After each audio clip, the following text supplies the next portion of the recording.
प्रवचन मालिकेमध्ये आपण 2 अवतारांचा परिचय करून घेणार आहोत। त्यामध्ये फलटणचे अवतार द्वारकेदार श्री छत्रपती महाराज आणि दुसरे अमोघ दर्शनीय या मार्गासे आले कारण श्री दत्तात्रय महाराज। या 2 अवतारांचा आपण परिचय करून घेणार आहोत। श्री चक्रधर चरित्र आपण बऱ्याचदा ऐकलेलं आहे, पण चक्रपाणी चरित्राचा पाहिजे तेवढासा वाचन आपल्याकडे झालेलं नाही। त्या वेळा बऱ्याचशा ऐकण्यात नाहीत आणि म्हणून चक्रपाणी वेळा ऐकाव्या किंवा बोलाव्या असा माझा मनोदय होता।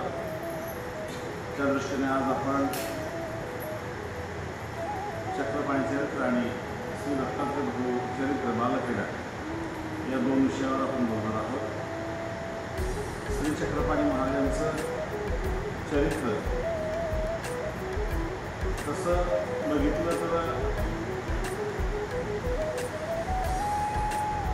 आपण लीळा चरित्रामध्ये काही छोटीशी चरित्र आलेली आहे।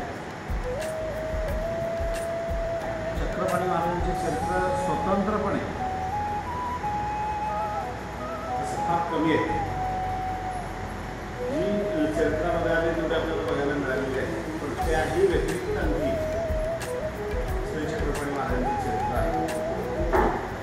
आणि श्री छत्रपती अवतार हा अतिशय वेगळा असा अवतार आहे। त्याची माहिती आपल्याला यातून बघायला मिळणार आहे।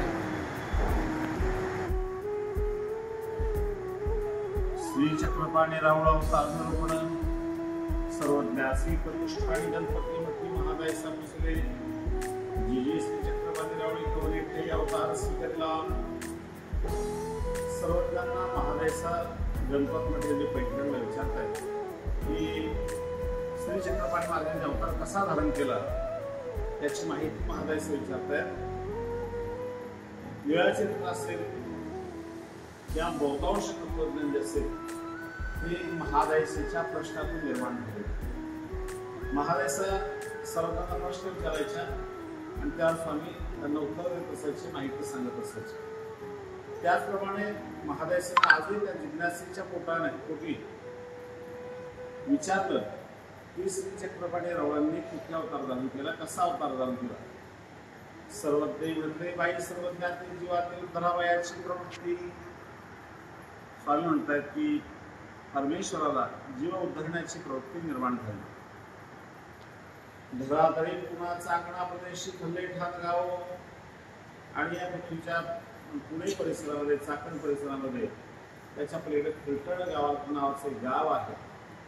तिथे कर्हाड्या ब्राह्मणाचा घरी शक्ती सैन्य वय शक्ती अवतार स्वीकारला। ते जातीनं कर्हाडे ब्राह्मण आहेत, पण त्यामध्ये अनेक शाखा आहेत। त्यामध्ये कर्हाडे जी शाखा आहे त्या कराडे शक्तीमध्ये देवाने अवतार धारण केलेला आहे परमेश्वराने। तो गर्भीचा अवतार घेण्याच्या ज्या पद्धती आहेत त्या 3 आहेत: गर्भ, पतित आणि दवड। गर्भीचा अवतार सर्वसामान्यपणे सगळी माणसं जन्माला येतात त्यांनी अशा पद्धतीने परमेश्वर अवतार सुद्धा गर्भामध्ये अवतार धारण करत असतो। तो एक प्रकार आहे। पतित एक आहे प्रकार। एखादं शरीर मृत झालेलं असेल तर त्या मृत व्यक्तीच्या शरीरामध्ये परमेश्वर अवतार धारण करतात, ते शरीर स्वीकारत असते, त्याला म्हटलेलं पती। जसं आमच्या सर्वज्ञांनी भगवान श्रीकृष्णाने जे अवतार आहे तो पतीचा अवतार आहे। हरिपाळदेव हरिपाळदेवाच्या मृत झालेल्या शरीरामध्ये परमेश्वरानं श्री छत्रपती महाराजांनी चांगदेवांनी द्वारकेदारांनी अवतार स्वीकारला, त्याला म्हटलेलं आहे कोणता अवतार? पतीचा अवतार। आणि तिसरा एक प्रकार आणखी आहे, तो आहे दवडणे। दवडणे म्हणजे एखादा जीव त्या गर्भात आलेला आहे, 3 महिन्यानंतर तो जीव तिथे अवयव यायला सुरुवात होत असते आणि गर्भामध्ये तो जीव आलेला आहे आणि अशा अवस्थेमध्ये त्या जीवाला त्या गर्भातून काढून त्या ठिकाणी परमेश्वर अवतार धारण करतात। त्या जीवाला पाठवून देतात आणि इथे मात्र परमेश्वर अवतार धारण करतात, त्याला दवडणे असतात। त्या जीवाला दवडून तिथे परमेश्वर अवतार धारण करत असतात. अशा 3 प्रकारे परमेश्वर अवतार धारण करत असतात. कोणत्या गर्भ, पत्नी आणि दवडी या 3 प्रकारामध्ये परमेश्वर धारण करण्याची पद्धती आहे. हा अवतार जो आहे तो गर्भीच आहे. ते सर्वसामान्यपणे गर्भामध्ये अवतार परमेश्वर धारण केलेला आहे. जनक नायक पिता, जनकायसे माता. वडिलांचं नाव जनक नायक आहे आणि आईचं नाव जनकायसे माता आहे. स्त्रीच्या कपाळी रावळी बोलले आणि किती एक दिवस राज्य केले, मग सह्याद्रास गेले. फलटणला काही वर्ष राहिले आणि तिथून आम्ही फलटणवरून पुढे माहूरला गेलेले. ते थोडी वारावरती सिद्धी केले आणि तिथून आम्ही द्वारकेला गेलेले. महादायचे पुतळे चक्रपाणी रावळचे कैसे जन्म झाले. सरंदलीबाई पुरंदर पर्वतावरती महाविशाल फुले काढण्याची. आणि मग स्वामी सांगतात, त्यांनी विचारले तिथे आपला लहान कसा केला. त्या स्वामी सांगतात की पुरंदर पर्वताचा, पुरंदर जो किल्ला आजही आहे त्या पुरंदर पर्वताच्या तळवटी फल्लेठाण नगर आहे. तिथे 4ही बाजूला मोठं शहर पहिल्याचं राजे महाराजांचं ते शहर आहे. स्वामीच्या काळातही होतं आणि नंतरही स्वामीच्या नंतर फल्लेठाण हे राजा महाराजांचं शहर होतं. आजही असं म्हणतात की संभाजीराजांची आधी आई होते की नाही, त्यांचं माहेर फलटणचं होतं. ती निंबाळकरांची मुलगी होती. संभाजीराजांची म्हणजे शिवाजीराजांची पत्नी. तिचं माहेर फलटणचं होतं आणि त्यांचे मामा हे निंबाळकर होते आणि म्हणून तिथलं त्यांचं जन्मगाव आहे. आणि अशा प्रकारे त्या 4ही बाजूने त्या पूर्ण शहराला तटबंदी आहे आणि छान दरवाजे आहेत, वेस आहे. अशा प्रकारचं मोठं शहर ते आहे. ते तर बहुत मड मंडपे, देवळे, गोपुरे, देवळाचे याला पश्चिमे ब्रह्मपुरे असे आणि खूप छान असं ते शहर होतं. खूप चांगलं शहर होतं. त्यामध्ये अनेक मंदिरं आहेत, मठ आहेत, देवळं आहेत आणि गोपुरे सुद्धा आहेत आणि खूप छान असं ते शहर आहे. ते इथे कराडे या ब्राह्मणाचा राजनायक नावे ब्राह्मण. ते कराडे ब्राह्मणाच्या परिवारामध्ये राजनायक नावाचे ब्राह्मण होते. तो विख्यात प्रसिद्ध असे वेदांचे जाणकार होते. वेदांच्या चांगली माहिती होती, विद्वान होते. त्याचे नाव राजायसे, त्यांच्या पत्नीचं नाव राजायस आहे. राजनायकापासून राजायस असे 7 पुत्र झाले. त्या राजनायकांना राजायसेपासून 7 पुत्र झालेले आहेत. 7 मुलं झाली. वडील रूपनायक या 7 भावाचे 7 यावर 7 मुलं झाले. मोठे रूपनायक आहे. या 7ही भावांचे 7 असे त्यांनी केलेले आहे. ते 7ही भाऊ फल्लेठाणी त्यांना असे पूज्य होऊन वर्तत आणि 7ही भावांचा व्यवहार चांगला होता, स्वतःशी वागणं चांगलं होतं आणि मग संपूर्ण फलटण शहर त्यांना मानत असायचं, श्रेष्ठ प्रतिष्ठित असायचे लोक तिथले होते. रूपनायकासो रेमायसे आणि जनक नायक झाले. रूपनायक मोठे मुलगा होता नायकांचा. त्या रूपनायकांना रेमायस नावाची मुलगी आणि जनक नायक नावाचा मुलगा हे झालेले आहे. त्याची भारी नाव जनकायसे आणि त्या जनक नायकांच्या पत्नीचं नाव जनकायस आहे. जनक नायक ते व्यापारी. आता जनक नायक होते, बाकीचे भाऊ वेद शास्त्र संपन्न होते, परंतु जनक नायक मात्र व्यापारी होते. त्यांना व्यापारामध्ये विशेष होतं, शास्त्रामध्ये त्यांचा गती नव्हती. त्यांचा पूर्णाचा व्यापार असेल, पूर्ण व्यापार त्यांचा सुरू होता, छानपैकी व्यापार सुरू होता त्यांचा, परंतु पुत्र नव्हते. त्यांना पुत्र संतती नव्हते. मग त्याचा प्रति मिळते, पुत्र नाही आणि संबंध करा. मुलगा नाही म्हणजे आता काय पूर्वीच्या काळामध्ये असं व्हायचं, मुलगा नाही म्हणून दुसरी पत्नी करा, दुसरं लग्न करा आणि दुसरं लग्न करायला लावलेलं आहे. नायक जनकायस असे पुणे असे दिले आणि मग नायकांनी जनकायसला तिथून फलटणावरून काही दिवसांतर मुलगा थोडासा मोठा झाल्यानंतर पुण्याला दिलेला आहे. पुत्र देखूनही संतोष झाला आणि मुलगा बघून त्यांना अतिशय आनंद झालेला आहे. चांगदेवासे सहस्रासुर टक्क्याची पूजा केली आणि मग त्यांच्या चाकणला आणि चांगदेवाला दोन्ही ठिकाणी सहस्रासुर टक्क्याची पूजा केलेली आहे. वेद विद्वांस बोलावले आणि अतिशय विद्वान माणसं जी होती, वेदांचे जाणकार होते, अशा लोकांना बोलवलेलं आहे, ब्राह्मणांना बोलवलेलं आहे आणि ते असे दान दक्षिणा दिलेली, दान दिल्या दक्षिणा दिलेली आहे. मग जातक वर्णले योग्यता, सौम्यता, ज्ञातता, निरुपता, परज्ञातता हे 5 अक्षरे गुणनाम विष्णू. आणि मग तो मुलगा अतिशय चांगला निघेल असं सर्वांनी भविष्य सांगितलेलं आहे. योग्यता त्याची अतिशय चांगली असेल, योग्य तो आहेच आणि भविष्यामध्ये अतिशय चांगला योग्य असा होईल. अनेक लोकांना त्याच्यापासून लाभ होईल इतका तो योग्य असेल. सौम्यता, स्वभावामध्ये सौम्यता राहील, स्वभावामध्ये तीव्र राहणार नाही, तो सर्वांशी अतिशय प्रेमाने वागणार राहील. ज्ञानता त्यासोबतच तो विद्वान असेल, वेदशास्त्र संपन्न असेल. आणि निवृत्तता असं असून सुद्धा त्याला कुठल्या प्रकारचा लोभ असणार नाही, तो लोभी असणार नाही, निवृत्त विचाराचा असेल. परज्ञानता, परब्रह्म परमेश्वराचा ज्ञान गेला असेल. अशी 5 प्रकारचे गुण त्यांनी स्वीकारलेले आहे. जनक नायक एक पुत्र असेल चांगले देवायचे नाव ठेवले. जनक नायकांनी पुत्राचं नाव चांगले असं ठेवलेलं आहे. ईश्वरी ते देवतेचे नाव स्वीकारले, परमेश्वर सुद्धा त्या देवतेचं नाव स्वीकार केलेलं आहे. इतके ब्राह्मणी वेदध्वनी केल्या आणि चांगदेव असं नाव ऐकल्यानंतर ब्राह्मणांनी वेदांचा ध्वनी केलेला आहे. वाद्यंत्र वाजू लागलेले नाशक छान असा महोत्सव तिथे झालेला आहे. चांगदेव आम्हासी प्रसन्न झाला म्हणून जनक नायकांनी देवतेचे नाम ठेवले. चांगदेव आम्हाला प्रसन्न झाला म्हणून त्या देवतेचं नाव त्यांनी ठेवलेलं आहे. श्री चक्रपाणी रावळ 5 दिवस असताना घेतली, तिची मला दुःख करू लागली. 5 दिवसपर्यंत त्यांनी दूध पिलेलं नाही बाळानं, म्हणून ते दुःख करायला लागलेली आहे. भिक्षेशी लाडू आला तरी असे काय झाले, त्यांनी आम्हाला प्रसाद म्हणून देवानं हा लाडू दिलेला आहे. पण असं काय होतं की तो मुलगा पीत नाहीये. आणि असं म्हटल्यानंतर 6व्या दिवशी पुष्टी केले. 6व्या दिवशी त्याला ते औषध पाणी मुलाचं करतात तसं ते सर्व केलेलं आहे.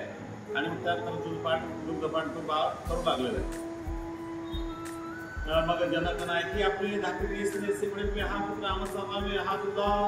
आता झालं काय की पहिल्या लग्न झालेलं त्यानं काय संस मुलगा होत नाही म्हणून दुसरी पत्नी केली रंबाईचा. दुसरा पत्नी केली होती, परंतु झालं काय की पहिल्याच पत्नीला मुलगा झालेला आहे. मग जनक नायक काय म्हणतात की हा मुलगा तुझा आहे. जनकाई सांगणार नाही, पण हा रंबाईचा म्हटलं की हा तुझा मुलगा आहे आणि म्हणून तुमच्या सुपर्द त्यांनी तो केलेला आहे. मावसेस नाव रंभायसे, त्यांच्या त्या मावशी होत्या, त्यांचं नाव रंभायस असं होतं. मग बारीसे केले. मग जनकाईसाठी माता वगैरे चाकणेचे घेऊन गेले. मग बारसं वगैरे झालेलं आहे. यानंतर जनकाईसा त्या आपल्या बाळकाला घेऊन चाकणला गेलेलं आहे. तेथे जनकाईसाचा माता वगैरे ते संपादले आणि त्यांच्या आई वडिलांनी जो नवस केला होता तो नवस सुद्धा त्यांनी फेडलेला आहे. आणि अशा प्रकारे तिथे मग त्यांचं परत चक्रपाणी असं नाव झालेलं आहे. आणि तिथून चक्रपाणी हिरावळ नाव हेच जास्त प्रसिद्ध झालेलं आहे. श्री चक्रपाणी रावळा विवाह कथन. डोमे ग्रामीण सर्वज्ञाते बसले. चक्रपाणी रावळाचा विवाह कसा झाला ते विचारतायत की आता ठीक आहे बाला जन्माला आला, अवतार धारण केला, परंतु त्यांचा विवाह कसा झाला, बाकीचं जीवन कसं चाललेलं आहे ते त्याला विचारतायत. सर्वज्ञ श्री चक्रपाणी रावळे बुलेखाने अवतार स्वीकारला. 7 वर्षामध्ये बंद स्वीकारला. 7 वर्षाच्या असताना त्यांची मुंज झालेली आहे. ब्राह्मणामध्ये मुंज हा एक अतिशय महत्वाचा त्यांचा विधी असतो. ती मुंज झाल्याशिवाय कारण ते ब्राह्मण स्वीकार म्हणतच नाही. आणि म्हणून तो मुंजी बंधन त्यांचं तिथे झालेलं आहे. आणि 12 वर्षात ब्रह्मचार्य संन्यास स्वीकारला. आणि 12 वर्षाच्या त्यांनी ब्रह्मचार्य संन्यास स्वीकारलेला आहे. आणि अष्टविध ब्रह्मचर्य पूर्णपणे ब्रह्मचर्याचं व्रत धारण केलेलं आहे त्यांनी. श्री चक्रपाणी रावळे अभ्यास श्री चक्रपाणी महाराजांनी अभ्यास करायचं ठरवलेलं आहे. वेद विद्या अभ्यास त्यांचा सुरू झालेला आहे. सांगोपांग वेद शास्त्रे पुराणे उत्तर मीमांसा सर्व प्रकारचा वेदांचा, शास्त्रांचा, पुराणांचा, तर्कशास्त्र, मीमांसा हे सर्व न्यायशास्त्र हे सर्व ते अभ्यासत आहेत. आणि वक्तृत्व, काव्य, नाटक, संगीत, अलंकार हे सर्व प्रकारचे अभ्यास सुरू झालेला आहे. आणि त्यामध्ये त्यांनी पारंगतता मिळवलेली आहे. ते परमेश्वर होते, त्यांना करण्याची गरज नव्हती, परंतु सर्वांना दाखवण्यासाठी हा सर्व प्रकार असतो. जसं गोविंद प्रभूंच्या चरित्रामध्ये आपण ऐकलेलं आहे की गोविंद प्रभूंचा अभ्यास त्यांच्या गुरुजीकडे सुरू होता. जे बाकीच्या मुलांना एका महिन्यात येत नसायचं ते एका दिवसात गोविंद प्रभू स्वीकारायचे, सांगून शिकून घ्यायचे. बाकीच्या मुलांना ते महिनाभर येत नसायचं, एका दिवसात घेऊन घ्यायचे. बाकीच्या मुलांना वर्षभर येत नसायचं, ते 8 दिवसात किंवा 15 दिवसात त्यांना आत्मसात व्हायचे. बुद्धिमत्ता ते प्रचंड होती. त्याला तो परमेश्वर अवतारच आहे, त्याला आणखी काही अभ्यासाची गरज नाही, परंतु आपल्याला दाखवण्यासाठी हा सर्व आहे. आणि अशा प्रकारे त्यांनी संपूर्ण शास्त्रांमध्ये पारंगतता मिळवलेली आहे. आणि अशा प्रकारे साधारण 16 वर्षाच्या वयापर्यंतच त्यांनी या सर्व वेद विद्या शास्त्र अभ्यास संपूर्ण त्यांचा झालेला आहे. श्रीचक्रपाणी रावळी 16 वर्षा विवाह स्वीकारला. 16 वर्षाचा असताना त्यांनी विवाह केलेला आहे. 13 वर्षात जनक नायकी चाकणे श्रीरावळी नवरी पाहिली आणि 13 वर्षाची जनक नायकांनी ती मुलगी, त्यांची जी पत्नी ती कमळासा, ती म्हणजे या जनकाईसेच्या भावाची मुलगी म्हणजे मामाची मुलगी आहे. त्या जनक कमळाईसेची त्यांनी नवरी पाहिलेली आहे. आणि मग त्यांचं जे भातनिश्चित जे आपल्याकडे काय आपण साखरपुडा म्हणतो ना, तसं ते साखरपुडा त्यांचा तो वगैरे सर्व झालेला आहे. आणि मग नंतर लग्नाची तयारी झाली, वराडाची आई केली. मग श्रीचक्रपाणी रावळ असे जनक नायक गाडा घोडा चाकणीस गेले. आणि मग तेव्हा काही असं नव्हतं, गाडी घोडे घेतले बस गाड्या भरल्या चालले लोक पायी पायी पायी पायी काही पायी असायचे, काही गाड्यांमध्ये असायचे, तसं चालायचे 6-6 महिने लग्न चालायचे, 8-8 महिने लग्न चालायचे. असे काही सकाळी येऊन संध्याकाळी परत असं लग्न नसायचे, अगदी 6-6 महिने चालायचे. अशा पद्धतीने ते सर्व ते चाकणला गेले.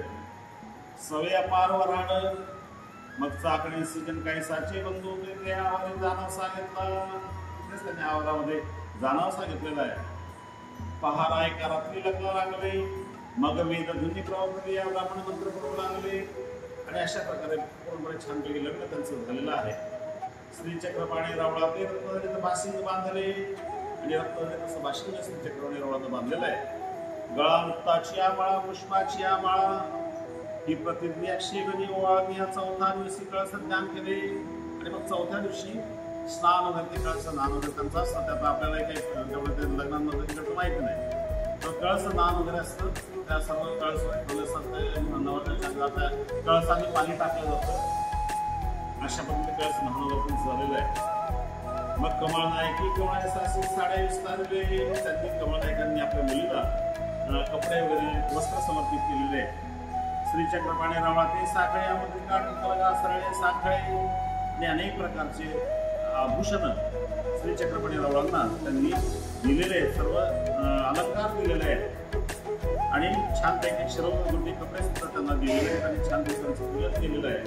आणि बहुत अंतर दिले आणि अंतर पण खूप दिलेलं आहे.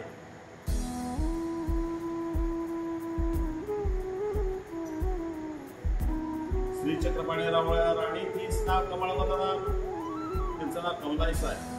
पूजी मग गौरव विस्तारला जनकाईसे गौरव बसली. परस्परे साडे वावरले. मग दोघांचे एकमेकांचे वस्त्र त्याला काय म्हणतो आपण ते काय म्हणतात शब्द लग्नामध्ये कपडे देतात ना, आहेर वगैरे आहेर परतणी वगैरे चालतं. ते आहेर परतणी झालं कार्यक्रम त्यांचं सुरू आहे. ऐसे आपले विवाह झाला. जनक नायक ओळखले दंडत करले आणि प्रत्यक्ष श्री दत्तात्रय महाराज सुद्धा तिथे लग्नासाठी उपस्थित झालेले आहेत. आणि श्री दत्तात्रय महाराज सुद्धा उपस्थित झाले म्हटल्यावर अतिशय आनंदानं सर्वांनी त्यांना दंडवत केलेले आहेत. आणि त्यांना छानपैकी उच्च शासनावर बसवलेलं आहे. छानपैकी वस्त्र समर्पण केलेलं आहे. संपूर्ण वस्त्र त्यांचे पूजा पुरस्कार केलेले आहे. आणि नवरदेव नवरीनं दोघांनी त्यांचा आशीर्वाद घेतलेला आहे. आणि अशा प्रकारे परस्पर साडे लावले. ऐसे आपली विवाह झाला आणि अशा प्रकारे विवाह झालेला आहे. वरात ते थोडे आणली गोळवणे मुहूर्त नाही. वरात तिथून निघाले पण गोळ त्याला मुहूर्त नव्हता. मुहूर्त नव्हता म्हणून काय झालं की म्हणून 6 मास ते तशी होते. 6 महिने तिथं राहिलेले आहेत सर्व नवरदेव नवरी सर्व वराडे. जनक नायक आपले या गावाला गेले. जनक नायक मात्र आपल्या गावाला निघून गेले. काही ठराविक वराडी पण निघून गेले पण बाकीचं संपूर्ण नवरदेव नवरी आणि ते सर्व तिथेच आहे. मग श्रीचक्रपाणी कार्तिकवादी पौर्णिमेशी विजय केले. कार्तिकवादी पौर्णिमेला त्यांनी परत आपल्या फलटणला आलेले आहेत. 1 मास दिवस अवस्थान केले. मग मार्गेश्वरी विजय ठाणाशी विजय केले. आणि अशा प्रकारे फलटणला श्रीचक्रपाणी महाराज विवाह करून परत आलेले आहेत. अशा प्रकारे श्रीचक्रपाणी महाराजांचा विवाह आणि अवतार त्यांनी कसा धारण केला याची माहिती आपण ऐकलेली आहे. श्रीचक्रपाणी महाराज हे उभयदृश्य अवतार आहेत. आणि अतिशय चांगलं कार्य त्यांचं फलटण, माहूर आणि द्वारका या ठिकाणी झालेलं आहे.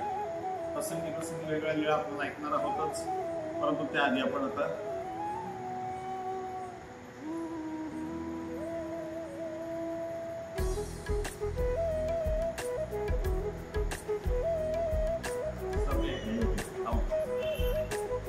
श्रीचक्रधराय नमः.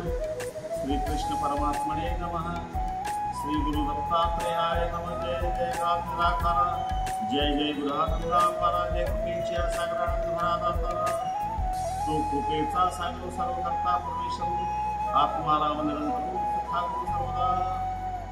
दत्तात्रय बाळखेड, दत्तात्रयाच्या बालपणीच्या ज्या निळ्या आहेत त्या निळ्या आपण प्रामुख्याने घेणार आहोत आणि कवी सर्व अवतारांना वंदन करून नमस्कार करून आपल्या काव्याला प्रारंभ करतोय। त्या परमेश्वराचं स्तुती स्तवन करतोय, आनंद त्याचं गुणगौरव करतोय आणि त्या गुणगौरवानं या कथेचा प्रारंभ होतोय।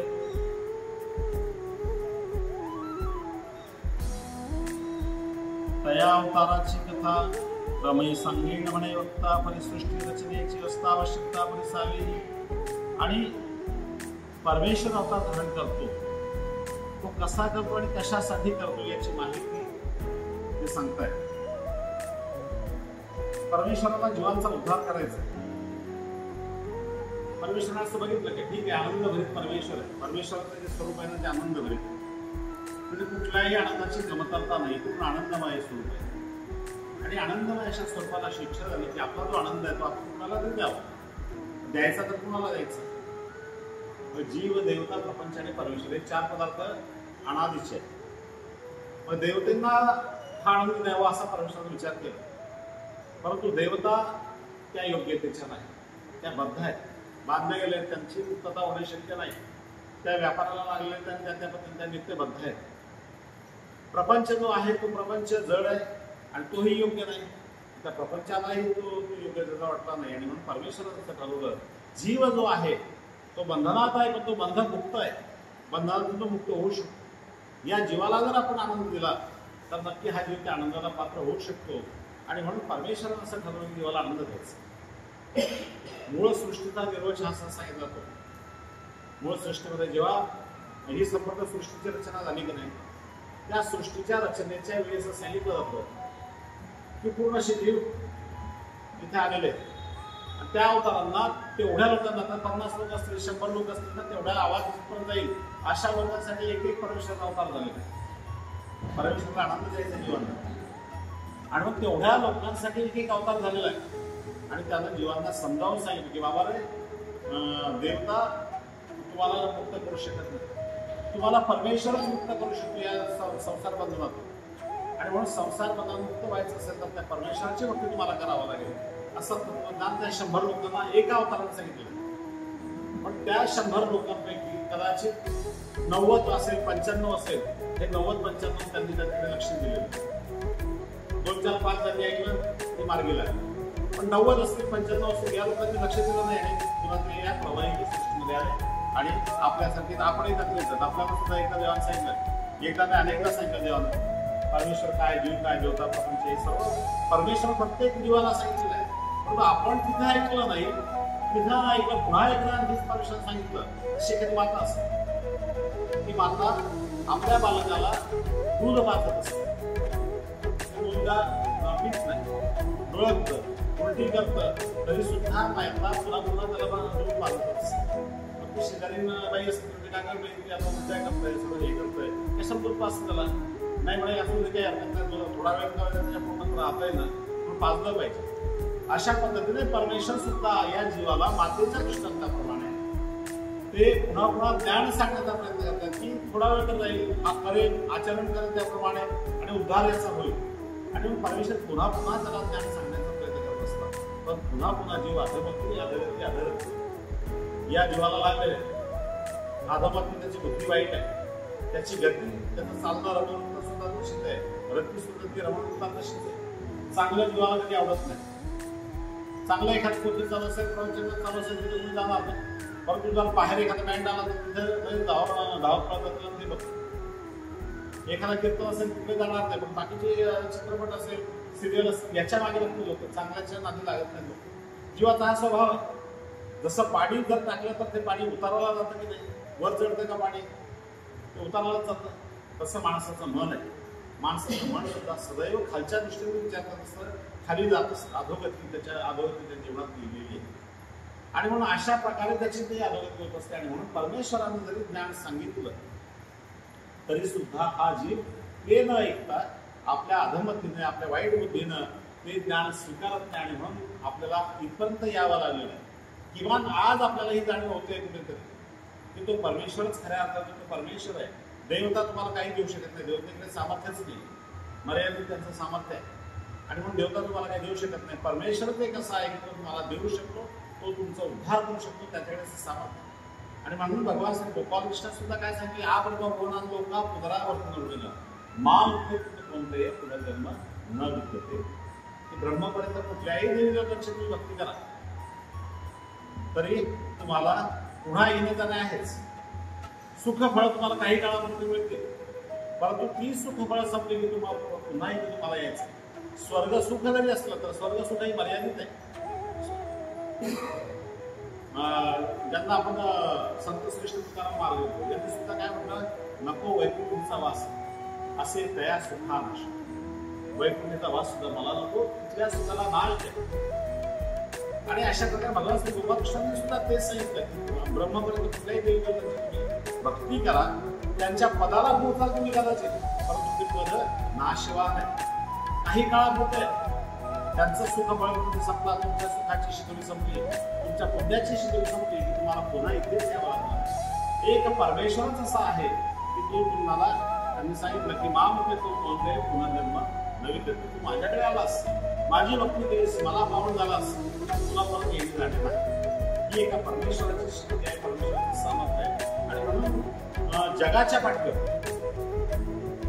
पाठीवर एका श्रीकृष्णानंच असं सांगितलेलं आहे फक्त की मला शरण.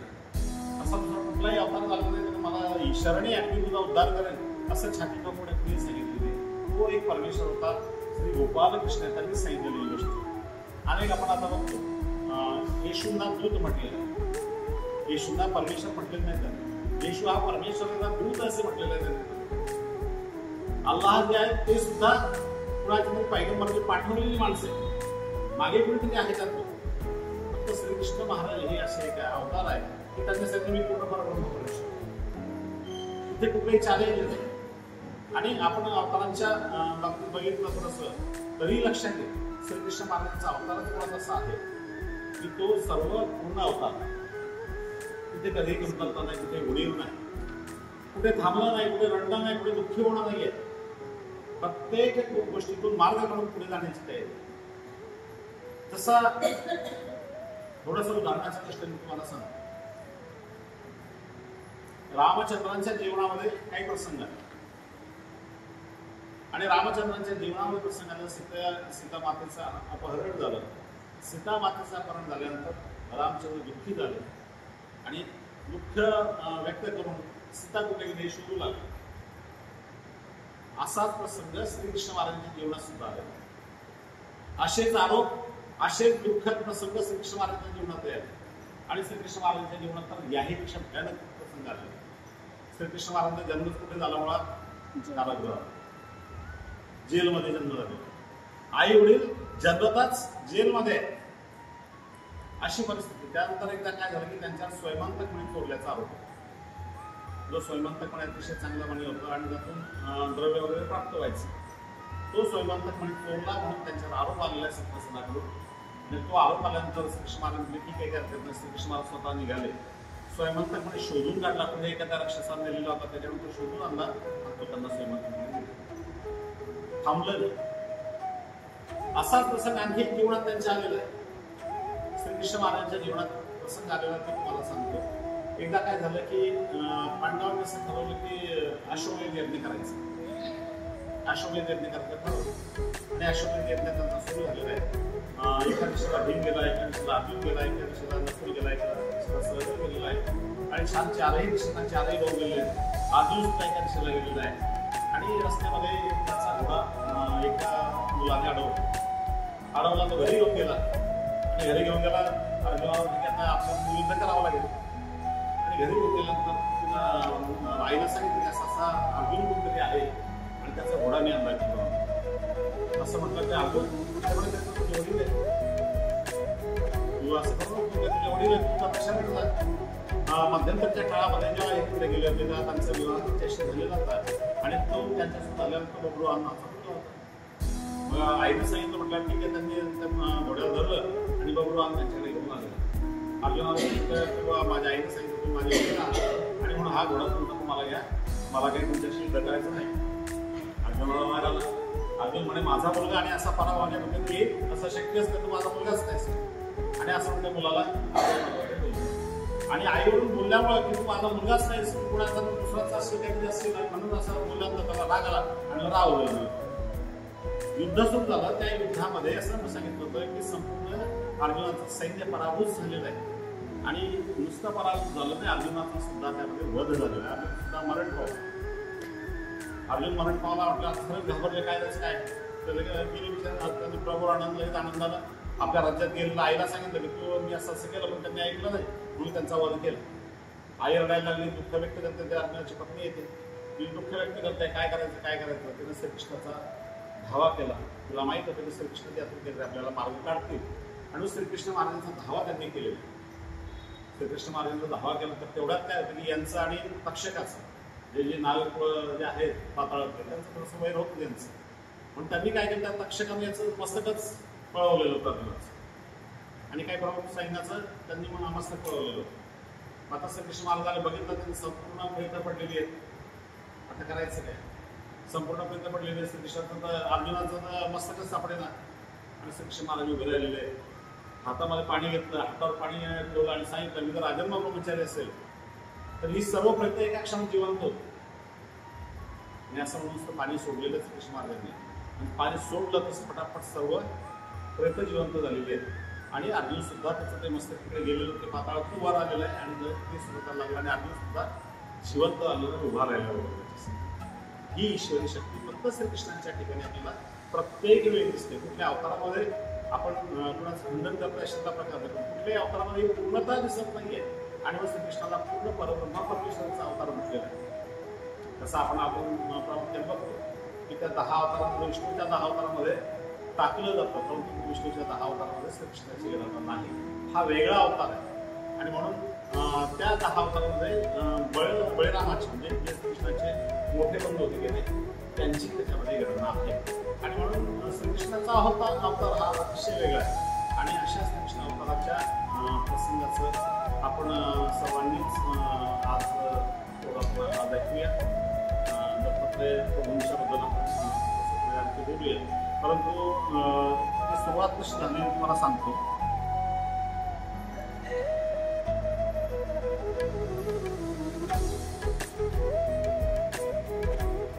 छप्पन्न कोटी वसुंधरा त्यात बद्रिकाश्रमावधारा प्रदक्षिण ऋषीश्वरा सावधान अवधारा महिमा. आणि बद्रिकाश्रमाची माहिती ते सांगतायत. बद्रिकाश्रमाला अतिशय पुण्यक्षेत्र ते ऋषी लोकांचं रहिवासाचं ठिकाण आहे आणि तिथे भगवंताने अवतार धारण केलेला आहे. तिथे बद्रिकाश्रमी देखा कृपयुगा माझी एका धर्म ऋषीचे मंदिर देखा पवित्र दार अवतरले. त्या बद्रिकाश्रमामध्ये कृतयुगी धर्म त्या ऋषींच्या मंदिरामध्ये परमेश्वराने अवतार धारण केलेला आहे. ते पंचकृष्ण भूमंडळी अवतरले अनंत कल्लोळी सर्व शक्तीच्या वेळी युद्धरायामुळे आणि अशा प्रकारचा परमेश्वर अवतार धारण करतो. कशासाठी? जीवांचा उद्धार करण्यासाठी. तो धर्म ऋषी पवित्र जाणं त्याची भार्या सुलक्षण म्हणून गर्भी अवतरण पंचकृष्णे आपण धरले आणि त्या तो ऋषी अत्यंत पवित्र होता. आणि तो ऋषी पवित्र असून त्याची पत्नी जी अनुसूया होती, अनुसूया ही सुद्धा तेवढी सुरक्षणी होती आणि म्हणून तिथे परमेश्वराने प्रत्यक्ष अवतार धारण केलेला आहे. आणि मायेचा व्यापारो तुझे रचले चराचरू ब्रह्मा विष्णू रुद्र साचारो निर्मिले प्रकार तो एक. आणि मग मायेचा अवतार परमेश्वराला कुठला अवतार धारण करायचा असेल तर ते मायेच्या द्वारा संपूर्ण रचना करत असतात. प्रत्यक्ष परमेश्वर त्याच्यामध्ये नसतो, पण माया जी असते ना ती माया सर्व या सृष्टीची रचना करत असते. संपूर्ण जसं पंतप्रधान असतात किंवा राष्ट्रपती असतात त्याच्याद्वारा हा सर्व कार्य चालत असतो. त्याच प्रकारे या सृष्टीचा व्यवहार सुद्धा अशाच प्रकारे आहे. ब्रह्मा यांच्याकडे एक विभाग सोपवलेला आहे, विष्णूकडे एक विभाग सोपवलेला आहे आणि महादेवाकडे एक विभाग सोपवलेला आहे. अशा प्रकारे संपूर्ण तीनही देव जे आहेत ते देवता या सर्व कार्यरत असतात. त्या परमेश्वराच्या आज्ञेनं जे सर्व कार्य चालत असतं आणि अशा प्रकारे भगवंत तिथे अवतार धारण करतायत.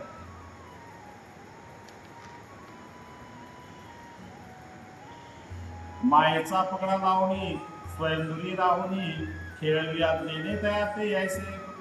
आणि अशा प्रकारे पूर्णपणे त्यांच्या ताब्यात हे सर्व सूत्र देऊन प्रत्यक्ष परमेश्वर मायेच्या ताब्यात देऊन स्वतः मात्र दूर राहून हा संपूर्ण खेळ बघतायत. त्रयात्रितायुगात बद्रिकाश्रमनाम विख्यात तेथ ब्रह्म्याचा त्रिसुत ऋषी गुणित आळपा आणि कृतयुग आणि त्रेतायुग याच्या म्हणजे मध्यभाग. कृतयुग संपत आहे, संधी ज्याला म्हणतो आपण, कृतयुग संपत आणि त्रेतायुग संपत अशा काळामध्ये परमेश्वराने तिथे अवतार धारण केलेला आहे.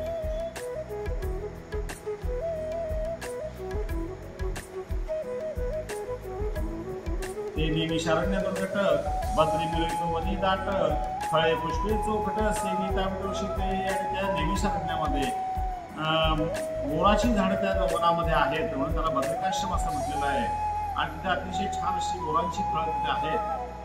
लवती भार घेतली हे लावे गौरवर्ण फळे सहावे एक एक वर्णमावे शोभती वैभव आणि अतिशय छान असं ते मोरांची फळं त्याला खूप आलेली आहेत, मोरं आलेली आहेत. आणि त्यामुळे अनेक प्रकारचे काही पांढरे आहेत, काही पिवळे आहेत आणि अशा काही जांभळ्या रंगाची सुद्धा मोरं तिथे आलेले आहेत. आणि अनेक प्रकारची मोरांची झाडं तिथे आहेत.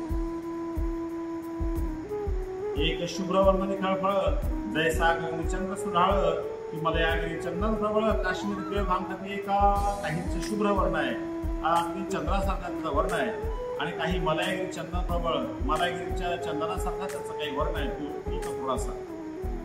कित्येकाची हिरवी कांती अति सुकुमार फळे लोमती मंदवाते शाखा डोलती फळे पडती भूमीवर. काहींचे हिरवा रंग आहे काही फळांचा आणि अतिशय छान ते असे आहेत. त्या वाऱ्याच्या झोडक्यानं ते भूमीवर पडतायत.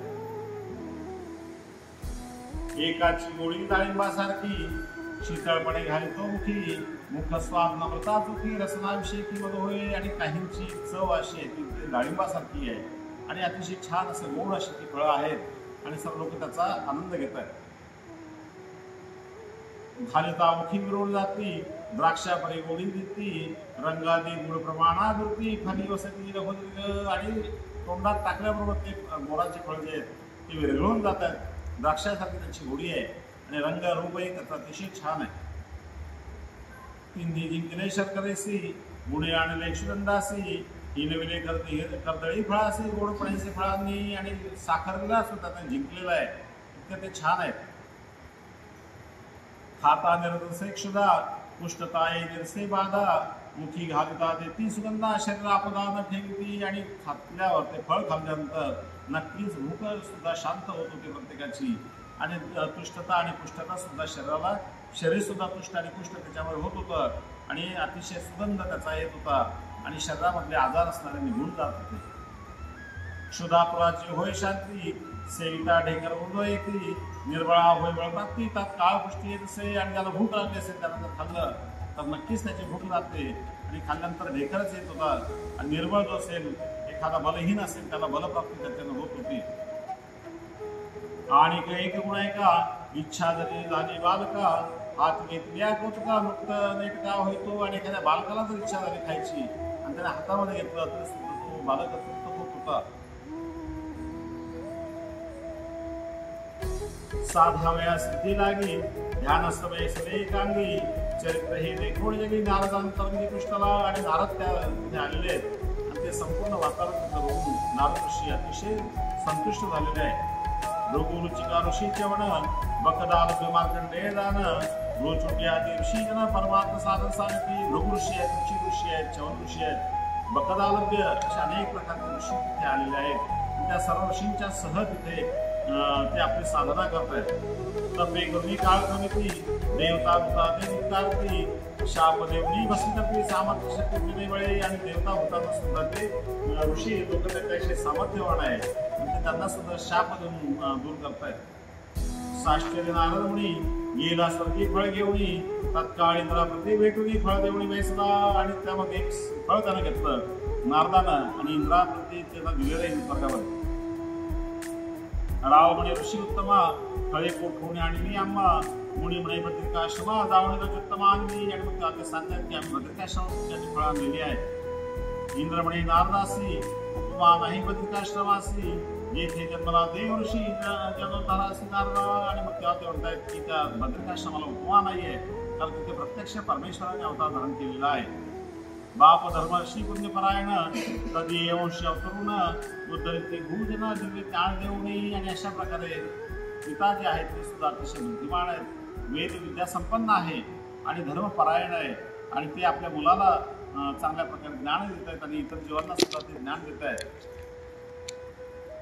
बद्ध मोक्षु जीवा लागी उद्धराया युगायुगी नाना नख धरोणी अंगी मायाची बुद्धी जगी घेरवणी. आणि बद्ध या बद्धमुक्त जे जीव आहेत त्या बद्ध अशा जीवांचा उद्धार करण्यासाठी परमेश्वरानं नाना प्रकारचे अवतार धारण केलेले आहे आणि या मायेची बुद्धी घेऊन ते इथे आलेले जगामध्ये.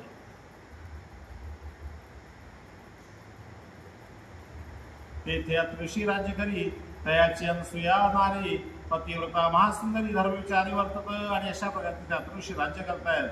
त्यांची पत्नी जी अनुसया नारी ती पत्नीव्रता आहे आणि धर्मविचाराने सदैव राहते.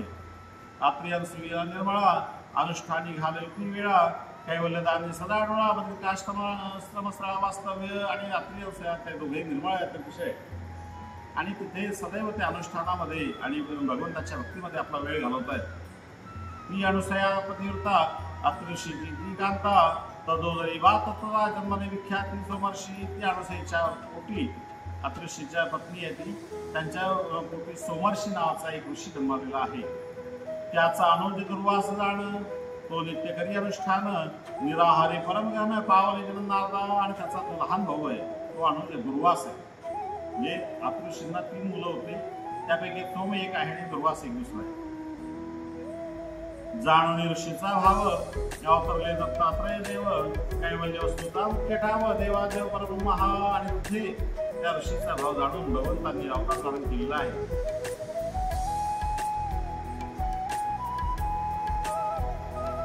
कर्म करिता न फिरे मन हर्षे ओसरले आपण आनंद योनी कर्म गुण मोक्ष साधना करती. जीव तसे की कर्म न करता अतिशय फळप्राप्तीची इच्छा प्रत्येक माणसाला असते आणि म्हणून कर्म केलं पाहिजे. कर्म केल्याशिवाय तुम्हाला फलप्राप्ती होणार नाही. आणि ती फलप्राप्तीची इच्छा न करता कर्म जर केलं तर खऱ्या अर्थाने कर्म त्या परमेश्वराला लागू होतं. परंतु जीव स्वार्थी असल्यामुळे सदैव त्या कर्माच्या अधीन आणि फळाच्या अपेक्षेनं आपले कर्म करत असतो आणि त्या परमेश्वराची मात्र तो मुक्ती करत नाही.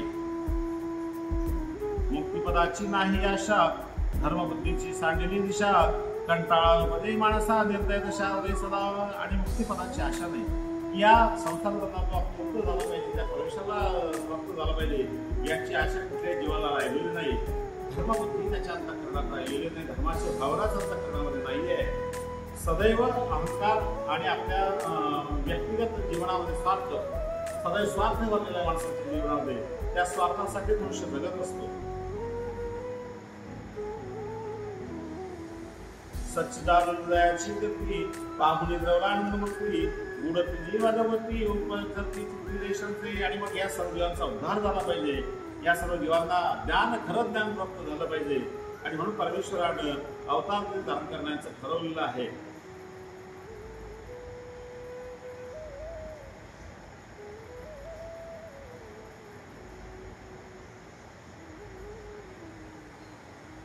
अवर्णनीय बद्रिकाश्रमीय महातापसी अत्रिमुनी त्याची भारी अनुसया नामी सुलक्षणी पतिव्रता. ते अतृषीची पत्नी जी आहे अनुसया तिच्या उदरी अवतार धारण करणार आहे. सुशुक्लीत असता मंदिरी शुक्ल पक्ष मार्गेश्वरी चतुर्दशी शुक्रवारी रोहिणी नक्षत्री भेटला. आणि सकाळची वेळ आहे, अरुणोदयाचा वेळ, सूर्योदयाची वेळ झालेली. अशा वेळी चतुर्दशीच्या दिवशी शुक्रवार सांगितलेला आहे. शुक्रवारच्या दिवशी रोहिणी नक्षत्रामध्ये प्रत्यक्ष भगवंत ते प्रगटलेले आहेत. आणि कसे प्रगटले, परमेश्वराचा अवतार कसा झालेला आहे ते बघा थोडंसं. अरुणोदय समयासी अनुसयेच्या कर्त्रासी अवतरला दत्त ऋषी प्रभाग्र ऋषी कांकली. आणि ती माता पूजा करत बसलेली आहे आणि पूजा करत असताना अचानक मी हातावर दत्तात्रय प्रभूंनी अवतार धारण केला. हातावर छोटंसं एक बाल जन्माला आलेलं आहे आणि हातावर गर्भातून नाही पोटातून नाही हातावर असं बाल जन्माला आलेला आहे. प्रगटला कैवल्यंती जाहली पाहे सकळ सिद्धी अनुसया माता सपनादी शुतन कधी कुणासी. आणि अशा प्रकारे अचानकपणे बालक जेव्हा त्या हातात प्रगट झालेला आहे त्या अनुसयाला तर आश्चर्य वाटलेलं आहे, पण बाकीच्या लोकांना सुद्धा आश्चर्य वाटलं की असं कधी होत नसतं. एवढं छोटंसं बालक अनुसयाच्या हातामध्ये कसं काय प्रगट झालं म्हणून सर्व चकित झालेले आहेत. आणि त्याची प्रभा जी आहे त्याचा प्रकाश असताना दूर पसरलेला त्या बालकाचा आणि अतिशय दिव्य असं ते बालक आहे. अणुसईच्या अंतरी आनंदाच्या उठल्या लहरी तेने मन नावैक्षरवरी नानांच्या निवडले आणि अणुसाच्या अंतकरणामुळे आनंदाच्या लहरी उठलेल्या ते बालकाला बघून ते अतिशय गोंधळ अति छान असं बालक बघून त्या अणुसाच्या अंतकरणात सुद्धा आनंदाच्या लहरी उठलेल्या आहेत.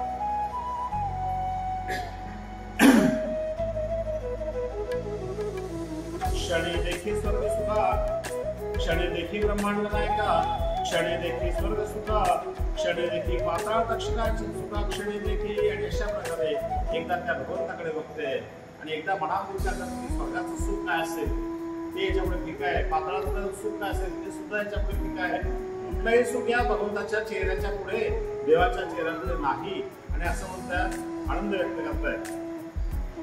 अति लावण्याचा उकळा क्षणी देखी अनुसया बाळा प्रकाश पडला उंडळा देखी डोळा क्षणी एके आणि अशा प्रकारे अतिशय लावण्याचा पुतळा पूर्णपणे प्रकाश संपूर्ण पसरलेला आहे त्यांचा. ऐसा चमका दे कोणी जागृत झाले तक्षणी तो परांजली आत्मदान देखता नाही दृष्टी आणि असा चमत्कार बघून ती अचानक जागृत झालेली त्या सर्व याच्यातून आणि आपल्या हातामध्ये त्या बाळकाला बघून ती अतिशय समाधानी पावलेली आहे. मग कोणिया झडकरी आपले शिला पाचारी हा केसर सिंहनी अग्नी तदावरी झाले आणि अशा प्रकारे पटकन ते रात्रीशी उठलेले आणि रात्रीशीना त्यांनी आवाज दिला की असं त्याचे बालक जन्माला आलं असं म्हणतात धावत आलेले त्यांनी सुद्धा त्या बालकाला बघून अतिशय आनंदित झालेले ते. कोणी दृष्टी अडसया पाहता दर्शी हृदया घटला वृत्तांत दुसऱ्या असं हृदयाकडे आणि मग तो संपूर्ण वृत्तांत त्यांनी सांगितलेला आहे. काय अचानकपणे हातावर हे बालक जन्माला आलेलं आहे, बालक प्रगट झालेलं आहे. स्वरूप देखून आश्चर्य म्हण प्रकाश रूप पावण म्हण ऋषादी नेमता कारण नकळे जाण हिंदेवी आणि मग त्या ऋषीला सुद्धा तो ऋषी होता जाणकार होता आणि त्याच्या लक्षात आलं की कोणतरी अवतारी पुरुषच आपल्या घरी जन्माला आलेला आहे आणि मग त्यांना अतिशय आनंद तिथे व्यक्त केलेला आहे. इतिश्री सध्यामुळे आख्यानायिका शोधी दत्तात्रय वाघ सांगितलं जाणं सरंदर आणि अशा प्रकारे श्री दत्तात्रय महाराजांनी तिथे अवतार धारण केलेला आहे. आणि हा दत्तात्रय महाराजांचा अवतार अतिशय वेगळा आहे. दत्तात्रय महाराजांच्या बाबतीत असं म्हटलं जातं की अमोघदर्शनी अवतार दर्शन कवणाही देवीचे दर्शन होत नाही दत्तात्रय महाराजांचं. जर झालं तर ते वाया जात नाही, त्या जीवाचा उद्धार झाल्याशिवाय राहत नाही आणि म्हणून अतिशय वेगळा असा अवतार आहे आणि जीवांचा उद्धार करण्याचं कार्य श्री दत्तात्रय महाराजांनी आपल्या कारकिर्दीत केलेलं आहे. याची कथा भविष्यात पुढे कोणाला चांगली येईल माहीत पडणार आहे. परंतु आपण आता बाहेरचं तीन मुख्य दत्त आणि एक मुख्य दत्त हे जे म्हणतो ना हा थोडासा वेगळा प्रकार आहे, तो आपल्याला समजून घेणार आहोत आपण. मुळात जे प्राचीन ग्रंथ आहे उपनिषदांमध्ये वगैरे सुद्धा उल्लेख दत्तात्रय महाराजांचा असा झालेला आहे की ते एक मुखाचे तीन मुखाचे वगैरे असं काही उल्लेख प्राचीन ग्रंथांमध्ये नाही. एकनाथी भागवतांपासून हा थोडासा दत्ताचा प्रकार सुरू झालेला आहे. तो अलीकडच्या काळातला आहे, तो हे वेगळ्या कारणासाठी आहे. तो कसा आहे तोही तुम्हाला भविष्यात सांगेन मी. आणि हा अवतार कसा, कारण आजही आपण जर बघितलं आपण बऱ्याचदा बघतो पेपरला वाक्य येते की एखादी काय जन्माला आलेली आहे वस्तू जन्माला आलेलं आहे आणि त्याचा काही वेगळं काय कसं लोकांना विकृती वाटते नाही. एखादा मुलगा जर असं जन्माला आला तर लोकांना वेगळंच वाटेल. आणि म्हणून तसं का असताना परमेश्वर सुद्धा अवतार धारण करतो. ते मनुष्य व्यवस्थेच्या प्रमाणेच अवतार धारण असतो, मनुष्य व्यवस्थेच्या वेगळं नाही. कारण तो मनुष्यांमध्ये आला तर मनुष्यासारखा प्रवण येत असतो आणि म्हणून परमेश्वर सुद्धा तसाच अवतार धारण केलेला आहे. हे जे आहे ते चांगल्यासाठीच मूर्ती दत्तात्रयाचं निर्माण झालेलं आहे. ते नंतरच्या विद्वान लोकांनी केलेलं आहे आणि ते चांगल्या हेतूनच केलेलं आहे, ते काही वेगळे हेतू केलेलं नाही. परंतु त्याला ते ब्रह्मा विष्णू महादेवाचा अवतार म्हणतात आणि आपण या दत्तात्रयाला एक दत्ताला जे आहे परब्रह्म परमेश्वराचा अवतार म्हणतो. हा या दोघांमधला फरक आहे आणि कसा आहे तो मी मला भविष्यात सांगितलं. श्री दत्तात्रय महाराज.